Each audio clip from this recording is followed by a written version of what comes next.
এবার দ্বিতীয় আজ্ঞা কোনটা? পর স্ত্রীকে মাতৃ জ্ঞান করবে। এই যে কথাটা আমরা যেরকম চলের মতো বলে দিলাম, ঠিক আছে, তার কারণ আমার মতো বকাউল্লাহ অনেকে জগতে আছে, আপনাদের মতো শোনাউল্লাহ অনেকে আছে, কিন্তু শুনতে শুনতে যেদিন একটা কথা কারো হৃদয় স্পর্শ করে যাবে, সেদিন তার জীবনের মোড় ঘুরে যেতে পারে জগতে। যদি বলেন কেমন জীবনের মোড় ঘুরে যেতে পারে জানেন? একটা তত্ত্ব আপনাদের কাছে তুলে ধরবো। সেই তত্ত্বটা হচ্ছে যে একমাত্র দেখুন, আবার এই রসরাজের কথা মনে পড়ে যায়। কেননা আপনারা, আমি অনেক মতুয়া বাড়িতে গিয়েছি, গিয়ে দেখেছি যে ঘর প্রাঙ্গণে ঢুকতেই দরজার সম্মুখে আমার তারক রসরাজকে রেখে দিয়েছে। দিয়েছেন কিনা মা? কার কার ঘরে আছে একটু হাত উঁচু করেন তো। হ্যাঁ হ্যাঁ হ্যাঁ, আচ্ছা আচ্ছা, অনেক ভক্ত বা ভক্ত মায়ের ঘরে গৃহ দরজার সম্মুখে তারক কর্তাকে রেখে দিয়েছেন, তাই তো? খুব ভালো। এবার যদি আপনাদের কাছে জিজ্ঞেস করি কেন রেখেছেন দরজার পরে, বলতে পারবেন? যদি না পারেন তাহলে আজকে এই হরিকথার ভিতর থেকে শুনে যান যে কেন তারক কর্তাকে ঘরের দুয়ারের সম্মুখে একদম দরজার মস্তকের পরে তারক কর্তাকে রাখা হয়। তার একটা ছোট্ট বিবরণী আমি দিয়ে যাচ্ছি আপনাদের কাছে, খুব মার্মিক প্রসঙ্গ। তার কারণ যে তারক কর্তাকে আমার হরি ঠাকুর কৃপা করেছিলেন এবং বলেছিলেন যে সদা সর্বক্ষণ আমি তোমার কাছে থাকবো। কথাকথিত পূর্ব বাংলায় দক্ষিণ দেশে গুরুদাস নাম করে একজন ভক্ত, আমি সেই চরিত্রটা আপনাদের সম্মুখে নিয়ে আসছি। এই চরিত্রের মাধ্যমে আপনারা জানতে পারবেন যে তারক কর্তাকে কেন আমরা ঘরের সদর দরজার পরে রাখি, কেন রাখি। কোন নিশ্চয় কোন সাধুগুরু, এই যে আমার কাকু যেরকম আছে, এনার অনেক ভক্ত আছে, ভক্তদের তো নির্দেশ তো করে, এবার তারা তো গুরু বাক্য মেনে রেখে দেয়, আবার কেউ কেউ তো জিজ্ঞাসাও করে। তো এবার আমি সমস্ত ভরা আসরে বলে যাচ্ছি, আপনারা এই তত্ত্বটা জেনে যান, খুব একটা মার্মিক প্রসঙ্গ। এই যে গুরুদাস নাম করে যে ভক্ত, আমার তারক রসরাজের ভক্ত শিষ্য ছিলেন, তার ধরা ছিলেন, তারকের ধরা ছিলেন। যখন তার শিষ্য ছিলেন না, প্রত্যেক বছর এই গুরুদাস বাবু যখন মধু কৃষ্ণ ত্রয়োদশীতে বারণী স্নান হয় ওরাকান্দি ধামে, যেদিনে আমার হরি ঠাকুর আবির্ভূত হয়েছিলেন এই জগতে, তাই তো সেই দিন আসা 15 দিন 1 মাস আগের থেকে না গুরুদাস বাবু মন বড় চঞ্চল হয়ে যেত যে কবে যাব, কবে যাব আমি ওরাকান্দি। কেন যে মায়েরা এখানে বসে আছে, যারা ঠাকুরকে ভালোবাসেন, ঠাকুরের সঙ্গকে ভালোবাসেন, বলুন একটু, যখনই দেখবেন বুধবার আসছে আর কারোর বাড়িতে টংখার ধ্বনি হচ্ছে, বলুন না মণ্ডপতলা হয় কিনা, বলুন একদম বাস্তব বলুন। তার কারণ যারা সত্যি ঠাকুরকে ভালোবাসে, হৃদয় হতে ভালোবাসে, ভালোবাসা না কোনোদিন বলা যায় না এই জগতে যে আমি তোমাকে ভালোবাসি, জানি। তবে একটা কথা, যদি ভালোবাসতে হয় আমার হরিকে ভালোবেসে, তার কারণ কি জানেন? জাগতিক জগতের ভালোবাসা বেশি দিন থাকে না বাবা। তার কারণ এই জগতে কত কোটিপতি, কত আরবপতি, কত শিল্পপতি, দুদিন পরে ইতিহাস তাদের ভুলে যায়। কিন্তু বলুন না, আমার অশ্বিনী গোসাই, আমার গোপাল সাধু, আমার তারক রসরাজ, আমার গোলক পাগল, আমার হীরামন পাগল, কোটি কোটি জন ধরে এদের নাম কেউ ভুলে যাবে বলে আশা। তাদের কি অর্থ ছিল বাবা? তাদের কি ধন দৌলত ছিল? কিছু কিছু ছিল না, তাদের একটাই ধনের ধনী ছিল, তারা হরি প্রেম ধনের ধন।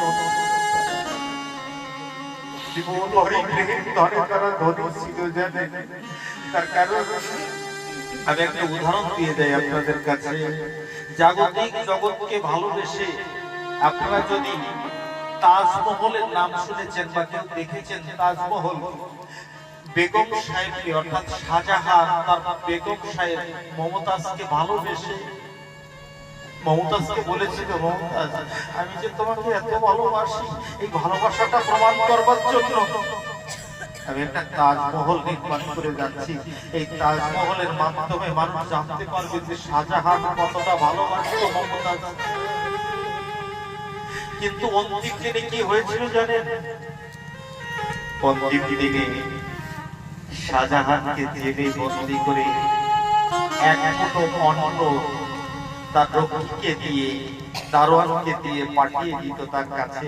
আমি যদি প্রশ্ন করি যে তুমি জাগতিক জগতে স্ত্রীকে এত ভালোবাসা দেখাতে গিয়ে কি পেলে, কি তোমাকে অন্তিম সময় বন্দী দশায় জীবন কাটাতে হয়েছে, তাই না? ওরে একদিকে কিন্তু ভালোবাসা যদি আমার হরির চরণে অর্পণ করতে জীবনে চির অমর হয়ে থাকে। জানেন, ওই শাহজাহান মমতাজকে দেখে কাজী নজরুল ইসলাম একটা কবিতা লিখেছেন, বিদ্রোহী কবি। কি লিখেছেন জানেন? আমি বলি কবিতাটা আপনাদের সম্মুখে। নর বহে হল, নারী বহে জল, জল মাটি মিশে ফসল ফলিয়া উঠিল বাবা সোনালী ধানের শীষে। নারীর বিরহে নারীর মিলনে নর পেল কবি প্রাণ, যত কথা তার হইল কবিতা শব্দ হইল গান। তাজমহলের পাষাণ দেখেছো দেখনি গো তার প্রাণ, অন্তরে তার মমতাজ নারী বাহিনীতে শাহজাহান। ভেবেছো কি নর নারী শুধু মেটায় কামের ক্ষুধা, তুমিও দিলে প্রেমের অর্ঘ তোমায়ও দিত সিদা। বল হরি বল, হরি বল, হরি বল, হরি বল। আজ এই হরিলীলামৃত কথা থেকে এতটুকু আদর্শ আপনারা হৃদয় মন্দিরে করে বাড়িতে নিয়ে যাবেন। এই হৃদয় মন্দিরে যতটুকু ভালোবাসা আছে, সেই ভালোবাসার যদি সমস্ত স্ত্রী পুত্র বন্ধু বান্ধব স্বজন আত্মীয়কে যদি আপনি ভাগ করে দেন, হরিকে ভালোবাসার মতো ভালোবাসা যদি একটু হৃদয় মন্দিরে না থাকে, হরিকে ভালোবাসতে পারবেন কেন জানেন? তার কারণ আপনারা যদি গাভী মাকে দেখেছেন, যারা গাভী মা তাদের বাড়িতে আছে, ওই গাভী মার বৎসটাকে বেঁধে রেখে, সারা রাত্র বৎসটাকে বেঁধে রেখে সকালবেলা যখন গাভী মাকে দহন করেন না, সমস্ত দুধ মালিক চিন্তা করে আমি বের করে রেখে দেব।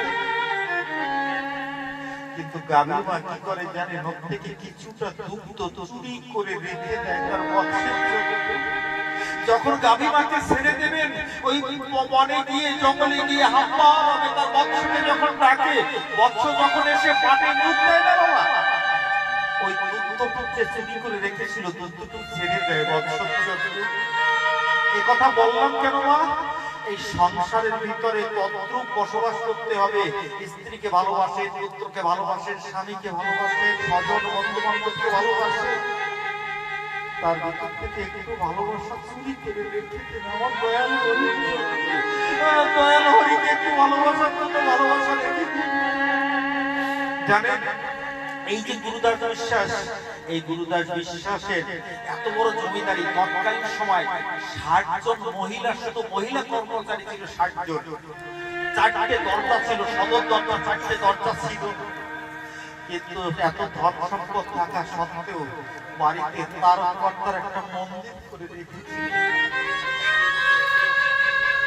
এবার যখন বারণীতে সবাই জয়ের ডাক্তার নিয়ে হরি বলতে বলতে যখন সবাই মাতোয়ারা হয়ে নিশান নিয়ে যখন ছুটছে, গুরুদাস বাবু ডেকে সবাইকে বলছে, ওরা তোরা আমার বাড়িতে আবার বৃদ্ধ বনিতা কিষান যারা আছিস, তোরা সবাই এবছর বারণীতে যাবি, সবাই এবছর বারণীতে যাবি, আমি বাড়ি পাহারা দেব। এই বলে যখন ১৫ দিন আগে সবাইকে পাঠিয়ে দিলেন বারণীতে, সবাইকে যখন বারণীতে পাঠিয়ে দিলেন, দেওয়ার পরে মাত্র ৩ দিন না ৪ দিন বাকি আছে বারণী আসতে, মধুকৃষ্ণ ত্রয়োদশী আসতে মাত্র ৪টে দিন বাকি আছে। এমন সময় বসে বসে একা একা ভাবছে, যখন ভাবছে না, তখন আকাশবাণীতে শুনতে পাচ্ছি, গুরুদাস প্রত্যেক বছর তুমি বারণী মেলায় যাও, এবছর যাবে না। হঠাৎ করে তাকাচ্ছে, কি কথা বলছে, কি আমাকে নির্দেশ করছে, কোথা থেকে শব্দ তরঙ্গ ভেসে আমার কর্ণ করে আসছে। তাকিয়ে কাউকে দেখতে পাচ্ছে না, কি যেন ডেকে ডেকে বলে দিচ্ছে। তার কারণ কি জানো? আমার যেন ইচ্ছা করে, আমার যেন ইচ্ছা করে ভগবানকে দর্শন করবার জন্য, ভগবানের দর্শন ইচ্ছা করে ভক্তকে দর্শন করবার জন্য। তাই যেন আমার হরিণ ঠাকুর ডেকে ডেকে বলে দিচ্ছি, তুমি যাবে না এবছর ওরা। এই যে যখন আকাশবাণী শুনলেন, আকাশবাণী শোনার সঙ্গে সঙ্গে কি হলো জানেন?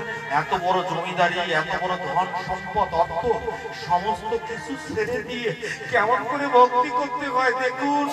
আজ ওই তারকর্তার মন্দিরে বিগ্রহ বানানো হয়েছে, মন্দির প্রাঙ্গণে গিয়ে দণ্ডবাদ প্রণাম করে চোখের জল ছেড়ে দিয়ে হাত জোর করে তারকর্তাকে বলছে, কর্তা তুমি বাড়িটা দেখো, তুমি বাড়িটা দেখো, আমি রওনা করলাম। এদিকে এই যে 4 দিন ধরে যে তিনি একা একা আছে, 6 জন চোরা অপেক্ষা করে বসে আছে যখন এই বাড়ি থেকে সবাই চলে যাবে। আমরা গুরুদাস বাবুর বাড়ি থেকে সমস্ত কিছু লুণ্ঠন করে, সমস্ত কিছু লুণ্ঠন করে নিয়ে যাব। আমার নিরঞ্জন, আমি সমস্ত কিছু লুণ্ঠন করে নিয়ে যাব, এই অপেক্ষা করে বসে রয়েছে। কিন্তু দরজা বন্ধ করা নেই, সদর দরজা বন্ধ করা নেই। কেমন একনিষ্ঠ ভক্ত আমার তারকর্তার কাছে প্রণাম করে, তারকর্তার পরে হাত দিয়ে গুরুদাস বাবু রওনা করেছে আজ ওরাকান্দি।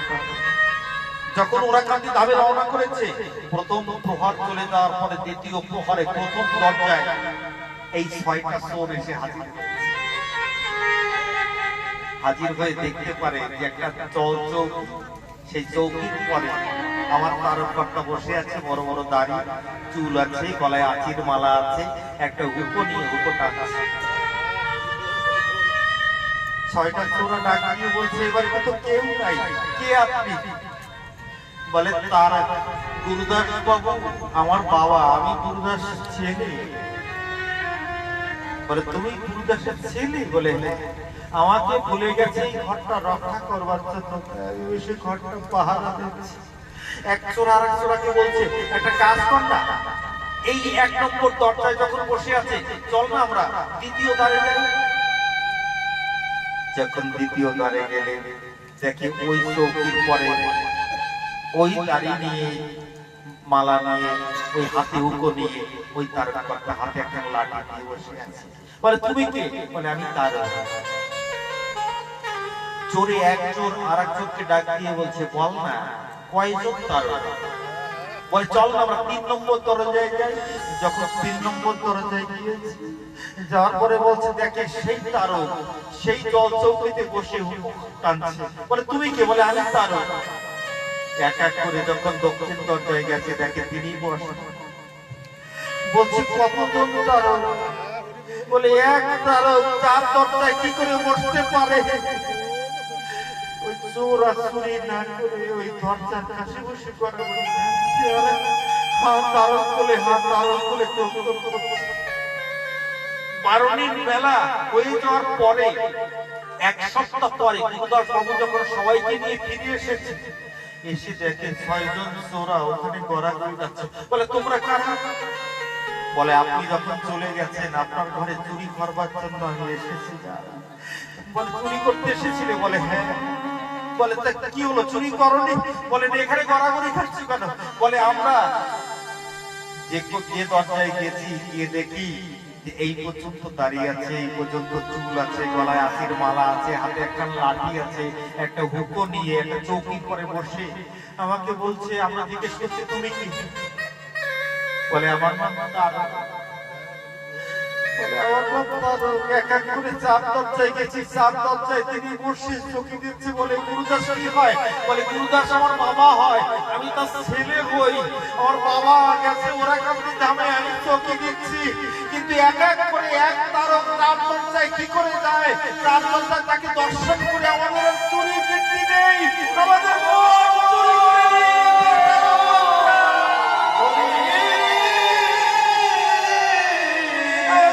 চুরি করে নিয়ে গেছে তারকর্তা। তাই আমরা এখানে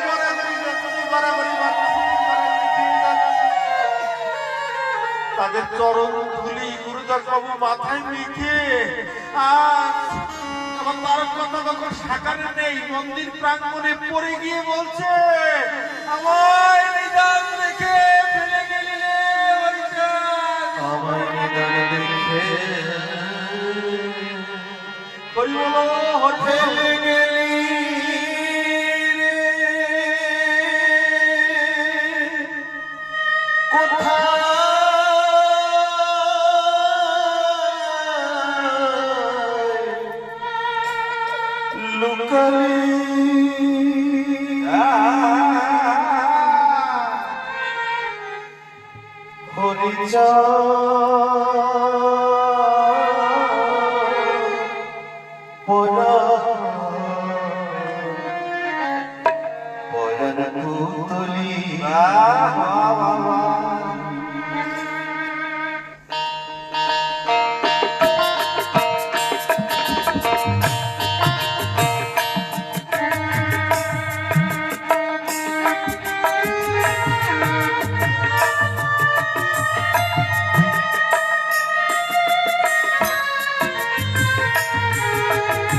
ভক্তির নাম ভক্তাধীর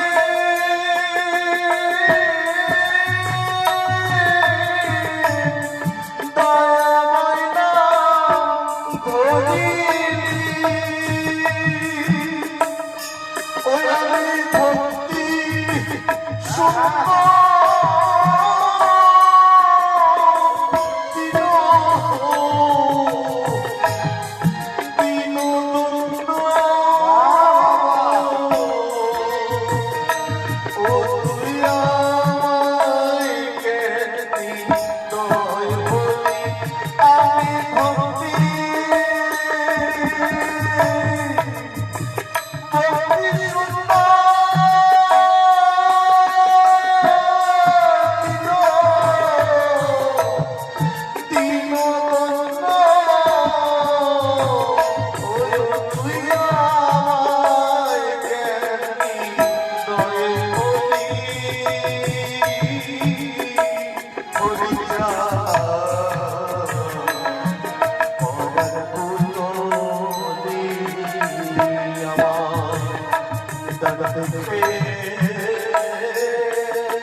বাবা দীনবন্ধু দিনের বন্ধু কেমন করে তিনি দীনবন্ধু জানেন একটু না বললে নয় বলে তো জানি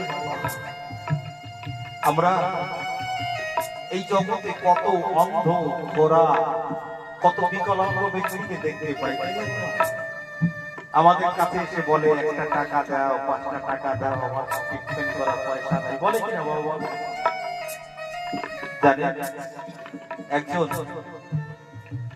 পাগল একজন মতুয়া পাগল বাবা রাস্তা থেকে হেঁটে যাচ্ছে এমন সময় সম্মুখ থেকে এক অন্ধ এসে ডাক দিয়ে বলছে আমাকে 1টা টাকা ভিক্ষা দাও দেখেন কেমন পাগল হয় কেমন সাধু কেমন প্রেমী কেমন রসরাজ হয় তাকে ডেকে বলছে তুমি শুধু সারা জীবন কিছু না দিয়ে তুমি শুধু নিয়ে যাচ্ছ তুমি শুধু নিয়ে যাচ্ছ অন্ধ চোখের জল ছেড়ে দিয়ে ডাক দিয়ে বলছে বলো আমি একজন অন্ধ মানুষ আমি জগতে কি দিতে পারি বলো অন্ধ বলছে মা মানুষ কথা অন্ধ সেই মতুয়া পাগল মতুয়া সাধুকে ডাক দিয়ে বলছে সাধু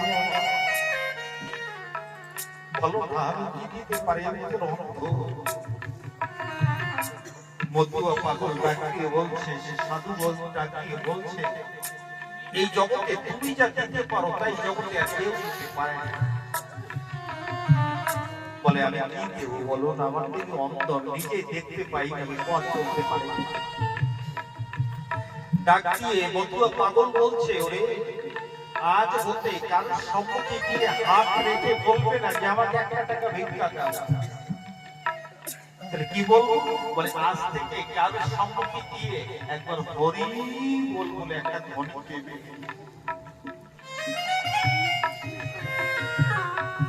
যখন হরি বল বলে একটা ধ্বনি দেবে, তোমার মুখের হরিনাম শুনি তোমাকে যদি কেউ সন্তুষ্ট চিত্তে একটা টাকা দেয় তাই গ্রহণ করবে, তা ভিন্ন কোনোদিন গ্রহণ করবে না। দেখো, শুধু কানে দীক্ষা ছিলে দীক্ষা হয় না বাবা।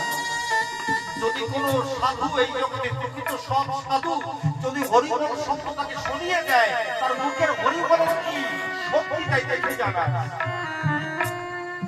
অন্ধ ডাকিয়ে বলছে তাই হবে, তাই হবে। আজ অব্দি আমি আপনার কাছে গিয়ে বলবো না টাকা ভিক্ষা দাও। আজ আমি তার কাছে যাব, তাকে হরিবল বলে একটা ধ্বনি শোনাবো। সে আমার মুখে হরিনাম শুনে যদি আমার কিছু অর্পণ করে, তাই কি আমি জীবিকাদের গ্রহণ করবো, তা না বলে আমি আর কোনোদিন ভিক্ষা চাইব না। এমনি করে তার দিন অতিক্রম হতে হতে ওই যে লাঠি ভর নিয়ে টুকে টুকে টুকে টুকে চলে, চলতে চলতে চলতে চলতে গ্রাম ছেড়ে দিয়ে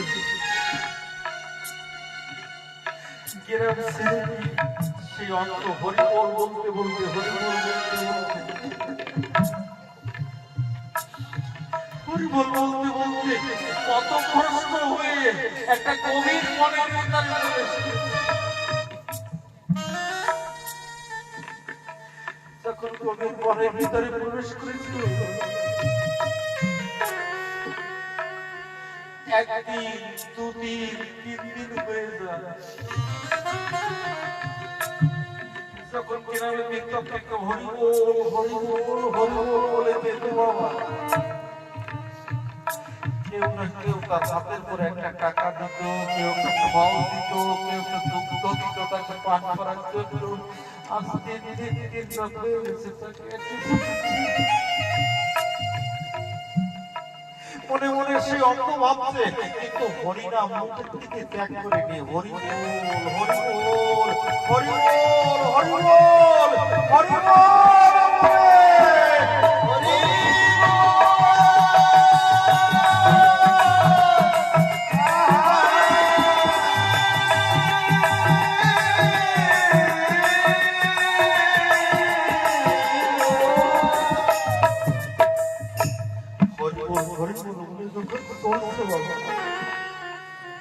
গভীর অরণ্যের ভিতরে যখন প্রবেশ করেছে, সম্মুখে একটা ব্যাঘ্র 15 দিন আহার করে না। ব্যাঘ্র মনে মনে চিন্তা করছে, দয়াল হরি, আমি 15 দিন অনাহারে আছি, তাই একটা খাদ্য আমার জন্য পাঠিয়ে দিয়েছে আমার দয়াল হরি। যখন ওই ঝোপের থেকে বেরিয়ে শুকনো পাতার পরে চরণ থেকে পাও রেখে যখন এগিয়ে আসছে, মরমর মরমর করে যখন শব্দ হচ্ছে, আর এই অন্ত মনে মনে ভাবছে, হে দয়াল হরি, 3 দিন আমি কিছু অনাহারে আছি, এই কোনো বালক খাবার দিয়ে পাঠিয়ে দিচ্ছে আমাকে। হরিবল হরিবল হরিবল বলে যখন তোরে শব্দ, হরিবল হরিবল বলে যখন ডাকছে, আমার গোলকপতি শ্রী হরি শিরাসনটা তুলে গেল। আমার যুগলে বসে আছে, আমার সাতটি মাথা ডাক দিয়ে আমার দয়াল শ্রী হরিকে বলছে, হরি, তুমি না বলেছো যে ভক্ত আমার মাতা পিতা, ভক্ত আমার গুরু, ভক্তকে রেখেছে নাম পাচ্ছে কল্পতরু, ভক্ত খাওয়ালে খাই, না হলে উপবাসী যাই, ভক্তের করি অচল বলে আমি নিজে বইতে পারি।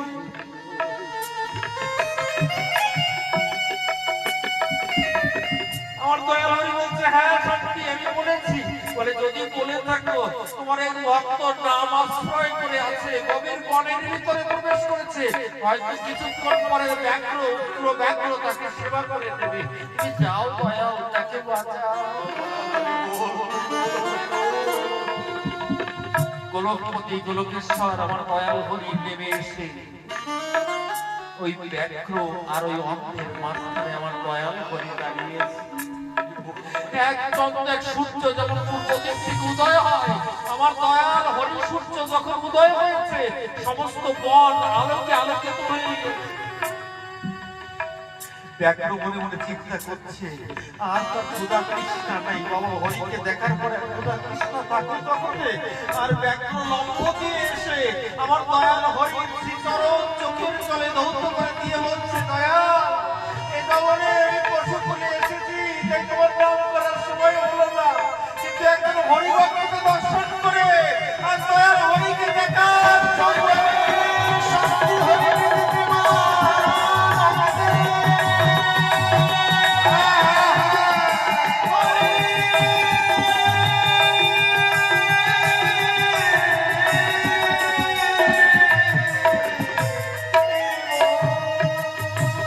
আমার হরিকে দেখে ব্যাঘ্র তখন পরিক্রমা করছে। পাশে একটা ভল্লুক ছিল, ভল্লুকটা উঠে এসে সেও পরিক্রমা করছে। একটা হাতি ছিল, হাতিটা এসেও আমার দয়াল হরিকে পরিক্রমা করছে। আর ওদের সঙ্গে অন্তও পরিক্রমা করছে।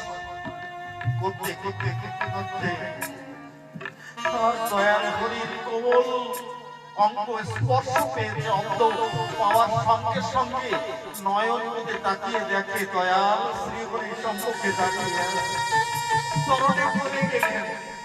পরে যাওয়ার পরে বলছে, তুমি হরিনাম আশ্রয় করে আছো, তোমার মুখের হরিনাম শুনে আমি দয়াল শ্রীহরি গোরখপতি অধীশ্বর আমি নেমে এসেছি, তুমি আমার কাছ থেকে বর চেয়ে নেন। জানেন অন্ধ সেদিন কি বর চাইলেন? অন্ধ বলল, দয়াল আমাকে তুমি আবার অন্ধ করে দাও। আমার দয়াল হরি ডাক দিয়ে বলছে, তুমিও দয়াল হরিকে আমাকে দেখার পরও আবার তুমি অন্ধ হয়ে যেতে চাইছো, কেন চাইছো বলো না? বলে, যে নয়ন দিয়ে একবার তোমার ওই অপরূপ সৌন্দর্য আমি দর্শন করেছি, সেই নয়ন দিয়ে আমি কাগজের জগতে কারোকে দেখতে চাই না। তুমি আমাকে অন্ধ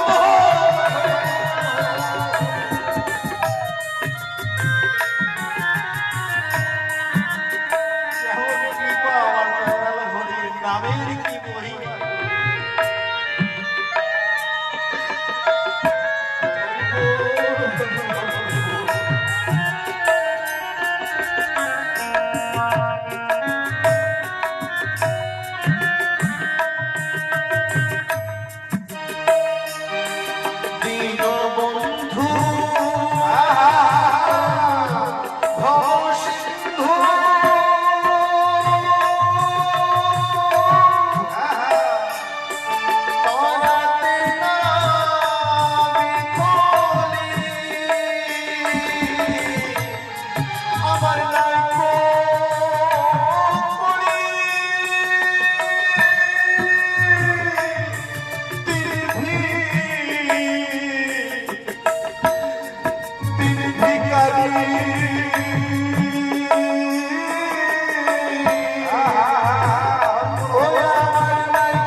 কাউকে রাজা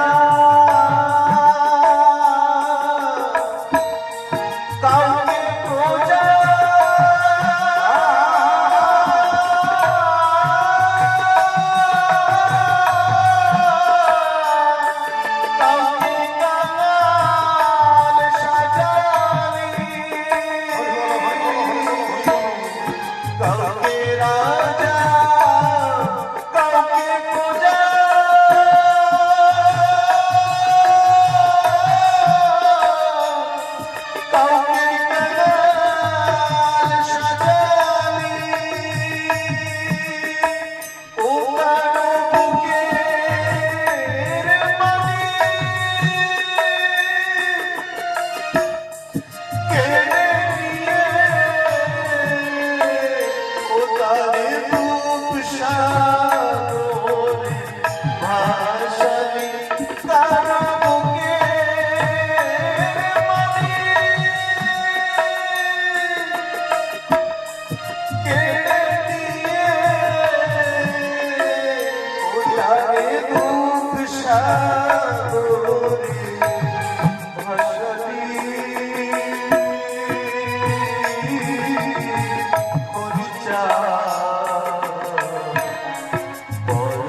বলো বল হরিচান গুরুচান প্রতি প্রমানন্দ একবার হরি ধ্বনি বলো হরি বলো বল মাতা পিতা গুরুপতি প্রমানন্দ একবার হরি ধ্বনি বলো হরি বলো বল